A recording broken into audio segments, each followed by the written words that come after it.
Hi guys! Today we're going to keep working on the math lessons that we've been going over the past few days, so we're going to do the next part of it. So far we've looked at how to add and subtract fractions, as well as how to break a fraction up into a sum of their unit fractions, which, as a reminder, is 1 over a number, so the numerator is always 1. And we've also looked at how to add mixed numbers. So today we're going to go back to the first standard of adding fractions in general, and we're going to build upon that. We're going to take it to the next level. So we should be pretty comfortable with this idea by now because we've been working on it for a couple of days. But that being said, if you're still struggling, please don't feel bad, don't be stressed out. We're going to work on this together and we're going to become experts at it, okay? So today we're going to look at adding and subtracting fractions that are given to us in story problems. Now I know that we're not a big fan of story problems. I know they can be kind of overwhelming and sometimes just annoying. But I think that if we tackle this together, then we're going to do just fine and we'll be able to figure it out. Okay? So how about we get started? I want everybody to first get their wiggles out. That way we make sure that we're not distracted during the lesson and we can focus with our eyes because our bodies will not have any wiggle left in them. Alright, so first what we're going to do is I'm going to come around and I'm going to pass out some matching cards. And we've done this the past couple of days, so we're going to do the same sort of thing. There's 8 cards per set, and each of you are going to get your own set. What I want you to do is I want you to look at the ones with the vocabulary words on them, and I want you to match them with the correct definition card, alright? So I want you to work independently by yourselves, and then you can consult with your neighbor if you have any questions or a little bit of confusion about something, but for the most part I want you to try to figure this out by yourselves, okay? And while you do that, I'm going to walk around the room and just see how you're doing, and I'll answer questions. I'm going to kind of make note of how I think you're understanding all of this and see where we need to go for this lesson to make sure that you guys understand to the best of your ability. Alright, so here is all of the cards. Now I'm going to pass them out. Alright, now I'm going to walk around and see how you're doing, so please go ahead and start matching. Okay, does all the groups have their matches together? Alright, so let's see. How about the first definition, which is, not definition, the first word, which is going to be the same whole. Can somebody tell me what definition they matched same whole with? Right. It means when we're referring to fractions, we're talking about the same big piece. So if you take a piece out of this, then you take another piece out of it, you took them out of the same thing. So they came from the same whole. Very good. How about like denominators? Can somebody tell me what we put for that? That's right. It's a fraction where the two fractions where the bottom numbers are the same. So 1/6 and 2/6. They have different numbers on the top, or numerators, but the denominators are the same. So like denominators means that they're the same size pieces, right? Alright, how about fraction models? Okay? Yep, so that is just when we use some sort of a visual representation of our fraction. So it can be something that you drew or colored, something that you made on the computer. It can be something that you create with clay, or in our case, our plastic fraction manipulatives. Just any sort of way that we can represent a fraction with something that we can see, not just the numbers. Alright, so then that means the last one, equation. What does that mean? Right, so it's when we have something and then an equal sign and then something. So it can be a statement. It can be like 2/4 equals 1/2, or it can be something that we have to solve, such as 2 minus 1 equals blank, and we have to fill that in. So we're going to be putting all of these words together, and as we go throughout the lesson, I'll give you a reminder of what the words mean, because it can be kind of tricky learning new vocabulary, especially when it comes to math. So I want you guys to let me know if you have any sort of questions about these definitions. Is there anything that I need to explain better?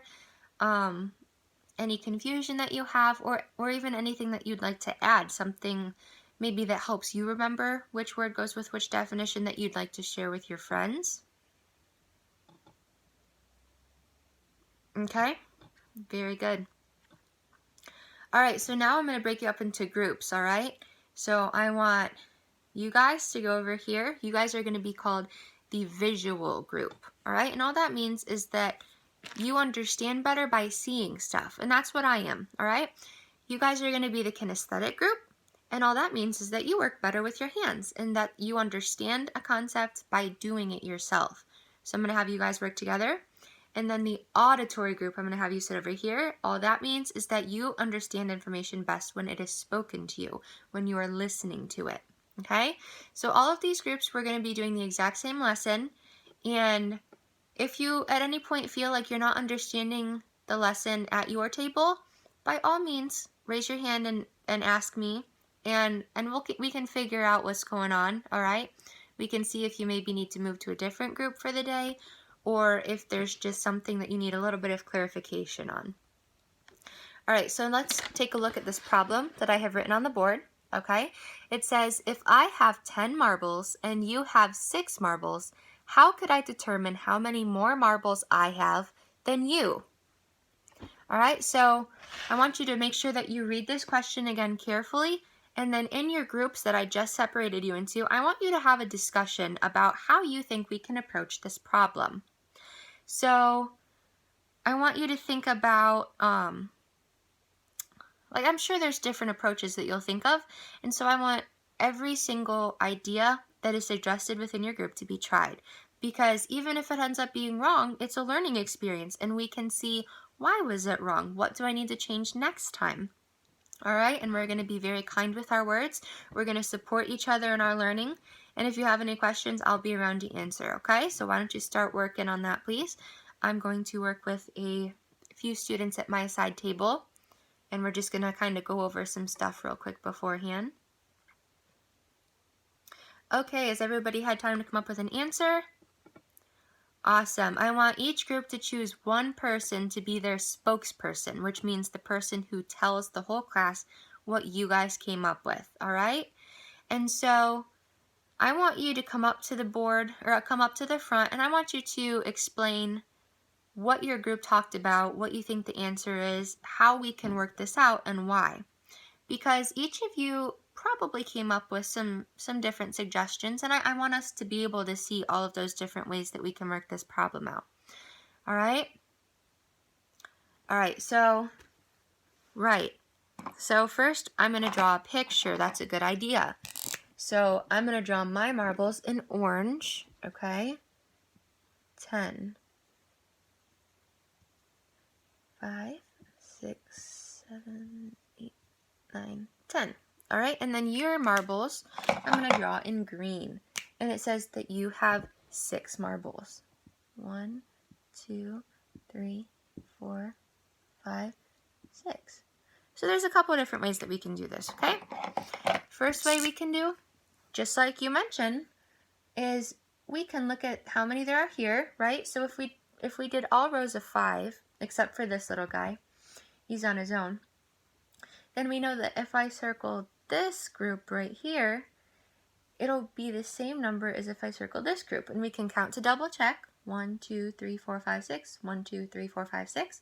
And we can count how many we have left over. 1, 2, 3, 4. All right, another way we can do this is to cross them off. So instead of circling them, I could go 1, 1, 2, 2, 3, 3, 4, 4, 5, 5, 6, 6. And I see that I have no more left here, and so I've only got those 4. But the easiest way to do it, not that this isn't easy. This is a great way to visualize it, but it's not as quick, we'll say. It's a very, very good way, so I'm really glad that you guys came up with this idea. But what if we write an equation? So remember, when we have an equation, we have something, some number, and then we have a plus or a minus. I'm going to put a little box there because we don't know yet. Some number. So I have some number plus or minus some number equals some other number, right? So there's lots of blanks that we have to fill in right now, but don't feel overwhelmed. It's not that bad. So first, do we think that we're going to be adding or subtracting, and why do you think that? Okay, I like your reasoning. Our friend just said that he thinks we are going to be adding because we are talking about more, right? What does everybody else think about that? Yeah, that's not what we're going to do, but I really like that thought process. You used your words in the context that you knew them, and you applied it to your thinking, all right? So I want you to hold on to that thought. That was very good. But that's not exactly what we're going to do this time, okay? If we're talking about how many more of something I have, I need to figure out what the difference is, okay? So that's a fancy word for, right, when we subtract. So we're going to be subtracting, okay? So I'm going to put my little minus sign in here. And it'll make sense to you in just a minute why we're subtracting instead of adding. Are we good so far? Okay. So what am I going to be subtracting? Well, let's look at our problem. What numbers do I see? I only see two numbers. I see a 10 and I see a 6. Based on what we know, so far we have not done anything with negatives, right? We don't need to worry about those yet. So if I don't want to go into the negatives, do I take the bigger number and subtract the smaller number, or do I start with the smaller number and subtract the bigger number? Yeah, we start with the bigger number. So what's our bigger number here? 10. Okay, and what's our bigger number here? 6, right? So that gives me 10 minus 6. And what is that going to equal, friends? That's right, 4. So our equation for this problem is 10 minus 6 equals 4. And if we look back up here to our picture, we can see how that's true, okay? If we started right here with 10, and then we took away these 6, we crossed off those 6, that leaves us with 4, right? So our visual representation can help us to figure out the problem. Very good. So I know this one wasn't too hard because we've done stuff like this before, but this is just kind of a review and to get us into the right mind of thinking in order to do our lesson for today. Okay, so I'm going to go around, and for my kinesthetic or hands-on learners group, I'm going to give you some of our plastic manipulatives that we've been using the other day. Okay, here you go. And then for the auditory group, I'm going to give you an iPad, and that is going to have the video on it that deals with word problem, fraction, addition, and subtraction. And then for our visual learners, I'm going to give you some blank paper, some colored pencils, all that stuff. So just like the past couple of days, we'll be able to draw out our problem in a picture. So once you get settled, I'm going to want you to look at this next question that I have up here. Okay? And we're going to do the same thing. We're going to discuss in our groups what we think the answer is and why we think that that's the answer. So here's our next question, okay? McKenna ate 2/8 of a pizza. So pretend that's like 8 pieces in a pizza. She ate 2. Emma ate 1/8 of the exact same pizza. How much more pizza did McKenna eat than Emma? Okay, so I want you to think of this in terms of how we just solved our last problem. So pay attention to the numbers that were given. Remember, this time they're fractions. And then I want you to think about how can we figure out how much more McKenna ate than Emma did. Okay, and so as we're working through this, I want you guys to think about what our end goal is, all right? And our end goal is to solve a word problem involving addition and subtraction of fractions that refer to the same whole. Remember our vocabulary word? It means you're taking pieces out of the exact same thing, same whole, and that have like denominators, which, as we talked about before, means that the bottom numbers in the fractions are the same, okay? And we're going to be doing this with visual fraction models and equations. So I want you to start talking with your groups, and I want you to try to determine, first make a hypothesis. I want you to make a guess based on what you think. And then I also want you to provide evidence for your answer, okay?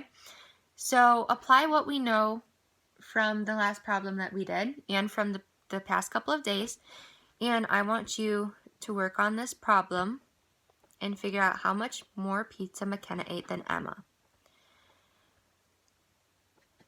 All right, very good, guys. I think we've all come to an answer. So now we're going to get together and we're going to discuss what we got and why.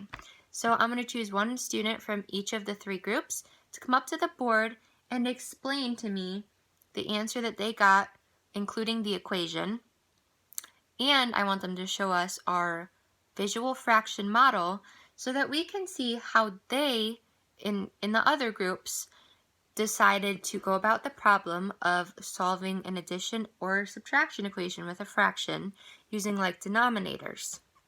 Okay, so now I let my students share their different ideas. All right, guys, very good. I loved seeing how creative you guys were in this. So we can essentially do what we did in the first problem, right? So we can do some number plus or minus some number equals some number. So first of all, are we going to add or subtract? Right. Just like we did in the last one, we are going to subtract because we are trying to find how many more pieces McKenna ate than Emma, right? Or the fraction, not necessarily pieces. So then what are our 2 numbers? 2 8s and 1 8. So does the bigger one go on the front line or the second line? Okay, the first line. So which is our bigger fraction, 2 8s or 1 8? Very good, 2 8s, because they have the same denominator, but their numerators are different, which means the smaller numerator is going to be smaller, the bigger numerator is going to be the bigger fraction, just as we've talked about before. Very good. Now let's think back to a couple of days ago and when we added and subtracted fractions. How am I going to do 2 8s minus 1 8? Well, I know I'm going to start with a fraction bar, right? What's my denominator going to be? Do I do 8 minus 8? No, not at all. When I subtract fractions with like denominators, I keep the denominator.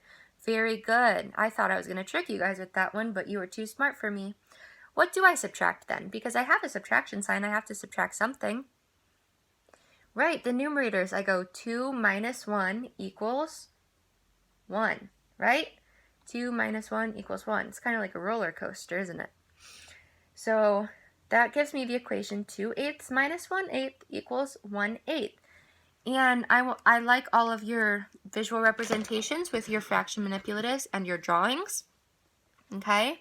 Those are all very good. And if you'd like, you can share them with friends at another table so that they can look at yours up close and get a better idea of what you did. Very good. All right, so now guys, we're going to do our little chit chats, right? And what I'm going to do is I'm going to give you guys a worksheet and I'm going to have you work on some of the problems that are on there, and you can work in groups or you can work independently. It's your choice. Whatever you do not finish is going to be homework. But I'm going to call you guys up one by one, and I want you to look over a problem that I give you, and I want you to just think about how you would go about solving it, and then I want you to try to work it out in front of me, okay? Just so I can make sure that you're understanding everything well and that you're getting ready for our test. So can I have somebody help me pass out papers? Okay, thank you. Now I want everybody to get started while I call up our first student. Okay. Awesome. Now I just finished our last assessment and it seems like you guys all have a pretty good concept or grasp on the concept. So we'll do some more practice. We'll do some review before the test. You just worked really hard today and I'm so proud of you. I absolutely loved listening to your discussions and how you supported each other in figuring out how to correctly solve word problems that involve addition and subtraction of fractions. And what do they refer to? The same whole, that's right. And then we also used visual fraction models to represent each problem. And that's, like we said before, that's a really good way to kind of visualize the problem and see what you need to do. So I know that it can sound scary, but this is pretty much the same thing that we've been doing, except now instead of it just giving us 2/8 minus 1/8 or something like that, we have to pull those numbers out of the problem and figure out if we're adding or subtracting. But as long as we take our time and work together, we are going to be masters at this in no time, all right? I am so proud of you. We're going to be doing our test soon. So like I said, please study. Please let me know if you have any questions. I am always here to help you with your learning and to support you in your learning. Whatever you need, all right? You just let me know. Okay, good job again, guys. Have a good rest of your day, and I'll see you tomorrow.